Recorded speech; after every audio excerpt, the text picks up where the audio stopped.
Hello, everyone, and Shabbat Shalom. Now, you might have heard sometime in your life the phrase, God is in the details, or the devil is in the details.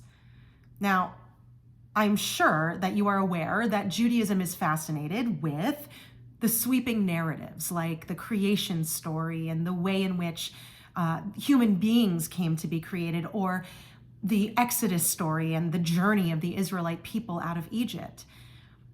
You should also be aware that Judaism is fascinated by details. It's why rabbis across the centuries have argued again and again and again about the very moment that the morning begins, the very moment that we're supposed to say morning prayers or evening prayers or the Shema. These are huge and important dialogues within Judaism.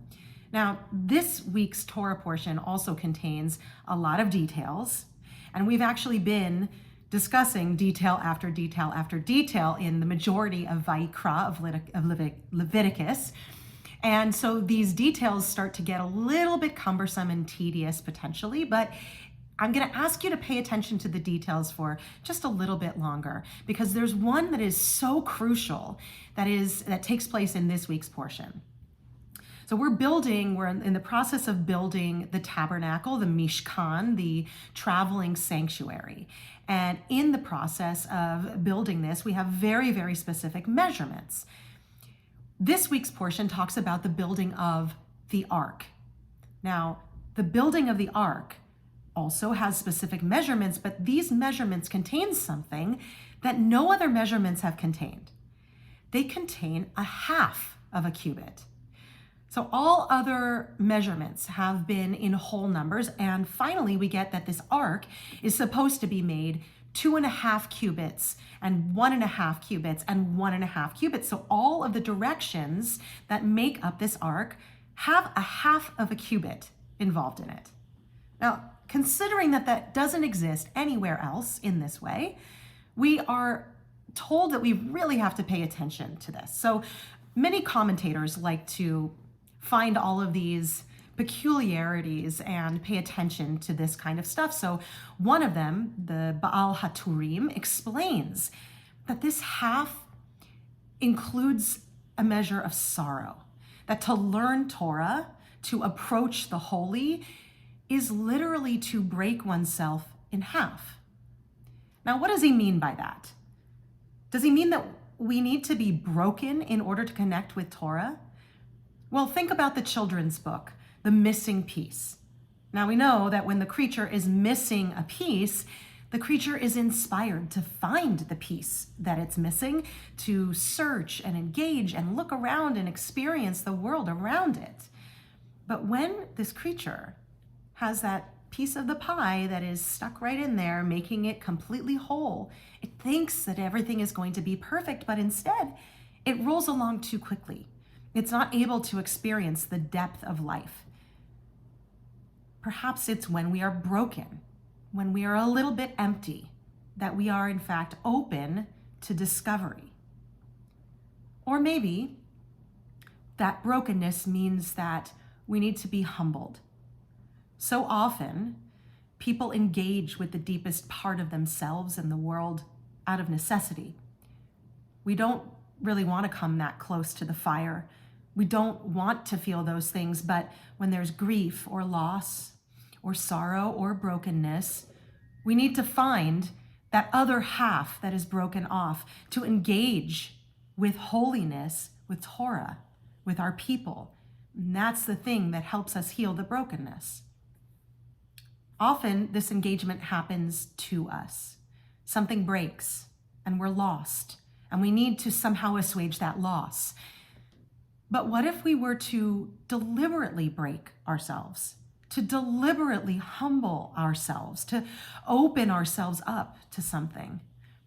Part of Jewish spiritual practice is seeking to break ourselves open, to crack open the heart, to break off from the routines of life, the distractions, the assumptions we make, and to stand fiercely upon all of what this brokenness means, this path toward Jewish learning.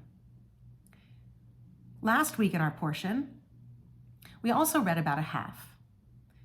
And ironically, or maybe deliberately, we read about it again this week as we delve into one of the 4 additional portions that we start to read before Purim and before Pesach.